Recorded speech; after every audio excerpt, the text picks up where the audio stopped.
Take us through the day, I guess, when you were told that you would be called up. You said that Vince Russo basically came and saw you guys and he came up with the idea. Yeah. Actually, well, even before that, there was a time when Paul Orndorff told me, he said, you're just too small. And I've seen, like, what they was doing first was they would put us on Saturday night. What they had Saturday night back then. Right. So we do Saturday night and then come back. And our dream was to make it to, Nitro and Thunder and all that stuff. But we had to get to Saturday night first. And I would always ask Paul, I'm ready. When am I going to go? You're not ready. You're too small. What do you mean I'm too small? I do everything you ask me to do. You're just too small. You need to get a little bigger. I'm like, okay, whatever you want me to do, I'll do it. And let me tell you, I was maybe 185, 190, and that was hard for me. So I was like, all right, if you want me to get bigger, I'll try. I could not get bigger. Could not. But luck have it, Steve Regal came to the school one day and saw me in the ring, and I'm like doing all this stuff. And he said, I've seen everybody on Saturday night. When are you coming? I said, I don't know. I asked Paul. So he went over there and asked Paul. Paul, this kid, he's amazing. Why is he not on Saturday night? He said, oh, don't worry. He's going next week. And sure enough, next week I was on Saturday night. Nice. But that's how I finally made it to get on TV. But once Vince Russo, he came in one day. The deal was, when he first got there, he wanted to see some of the new talent because he heard there was new talent in the back. So they told us, hey, just pair up with somebody, do a match. No big deal, just do a match. So Vince came, he's back there talking on his phone, watching us wrestle. So we were all in the ring wrestling. And he was talking on his phone. Next you know, he hung up his phone. He's watching us. He's like, you guys are really good. And I remember I was in the ring with Alan. We did something. I slammed him. I flew to the top rope. And I started to walk out to the middle of the rope. And as I'm walking, Vince screamed, stop. And I looked. I'm like, what's wrong? And I'm standing on the top rope.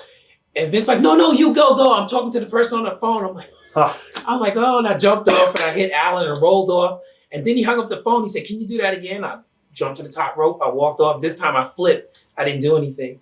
And he just laughed. And he pulled up everybody aside and said, why are you guys here?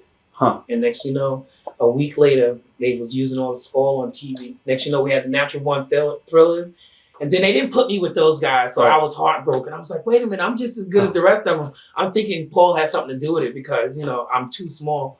But he said, no, I got different plans for you. I want to put you with Team Canada. They need somebody like you. And don't worry, it's all going to work out. I'm like, all right, if that's what you say, I just have to trust you. He said, don't worry, I got big plans for you. What was your first night of TV like? I was scared. Let me tell you, I dreamed about this like my whole life. And it's different because Saturday night was TV, but, Monday night was like the show. It was live. Huh? Yeah, it was the show. Saturdays was live too, but it wasn't live. Right. We had the big audience there. You had all the cameras, the heat, the lights, and everything. But let me tell you, the first Monday night, I was scared. And it was like, I told myself I wouldn't get scared. It's no big deal. This is I trained for all my life. This is what I wanted. But when it came down to it, I was scared. But once I got into the ring, I was in my comfort zone, and I had a good match. Now, the first Saturday night, who did you work? My first Saturday night, I worked Johnny the Bull. Okay. Johnny the Bull. And actually, he did that new finish that he had that he don't do anymore. He killed me with it. Huh. He jumped to the top rope, and he spit backwards, blind, and did a blind leg drop. And he landed on me ass first instead of leg. And I'm telling you, if it wasn't, my first night on Saturday night, I would have been complaining, but I was just so happy to be out there. And from there, was it like pretty much the next couple of weeks you were right on Nitro? Or? Yeah, no. We did that for a while, for a couple of months, and the next, Vince came. Then once Vince came, he got us all out to school. Except for the only person that got out faster than the rest of us was Romeo got out quick and Chuck got out quick. Chuck Palmer, he got out quick. Right. They had some plans with him. They had him working a deal with Scott Steiner, but those are the only two guys that got out, faster than the rest of us. What are your memories of your debut match with, I think it was Prince Iaukea, right? Oh, this story, Prince is a really nice guy. He take his work serious just like I do. But the first time I met him, it was down at the school. He got hurt, so he was reworking an injury. He's trying to, get himself back together. And this was also during the first month I just made it to the school. So, and I saw him, first of all, I was like, oh shit, that's Prince. Oh man, yeah, I'm going to learn a lot from him. So I got in the ring. I was trying to do some stuff. And he told me I sucked and I need a lot of practice. And I said, well, I'm just learning. It's only my first couple of weeks or 2 weeks or whatever it is. He said, well, you still suck. You got a lot of work you need to do. Work on all these things. I said, okay. So, Prince, he's one of the guys on TV. I'm going to do whatever it is, he say I need to do. So I'm working on all this stuff. He come back maybe 3 months later. And, oh, Prince is here. Whoa, oh, man, I'm stretched. I'm getting in the ring, work out with him. I get in the ring. He told me I suck again. I suck again. So I said, what do I need to work on? He said, you just don't get it. He said, just gave me a bunch of things to work on the next couple of months. He told me I suck again. Third time he told me I suck. So knowing that in his eyes I suck, I find out I make it to TV and my first match is with Prince. So I say to myself, no matter what I do, I got a feeling I'm going to suck. So I'm just going to go out there and do what I do, have fun. Sure enough, we go out there. It was an okay match. I come in the back, Prince said, you learned a lot. And that was it. So I wanted a better match, but just by him saying, instead of saying I suck, he said, I'm learning a lot. I was kind of happy with it. Right. How did the other wrestlers treat you, the veterans? They were the veterans.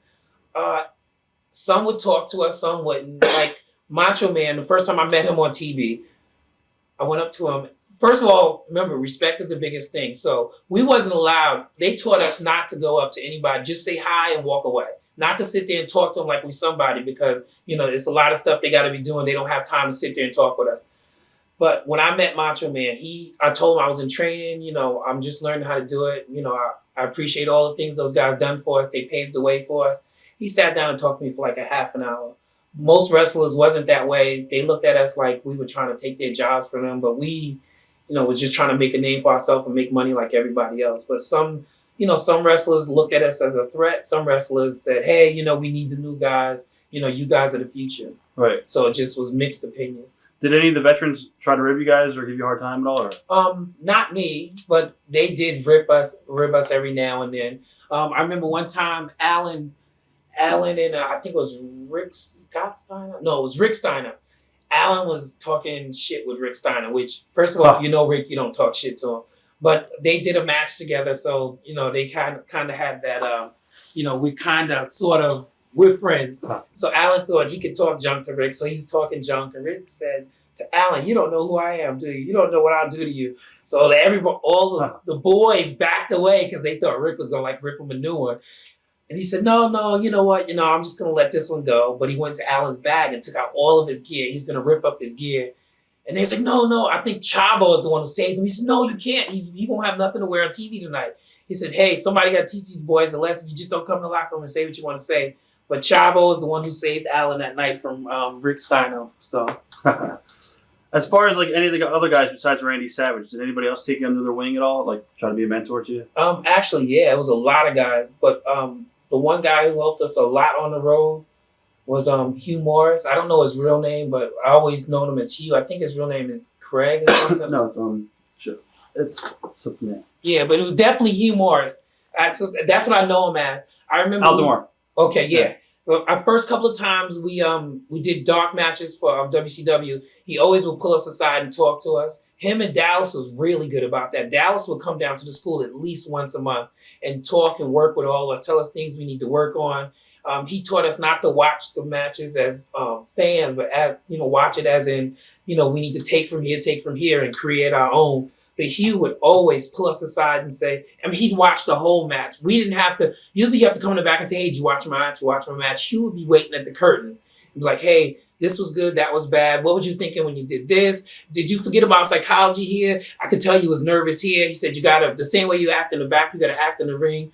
And the best part about Hugh was, when I first started with Team Canada, it was against Hugh and them.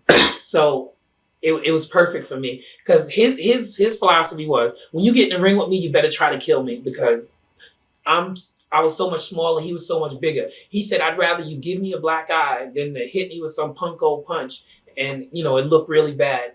So I was blessed when I first started off my deals with him. Watch thousands of exclusive shoot interviews right now on TitleMatchNetwork.com.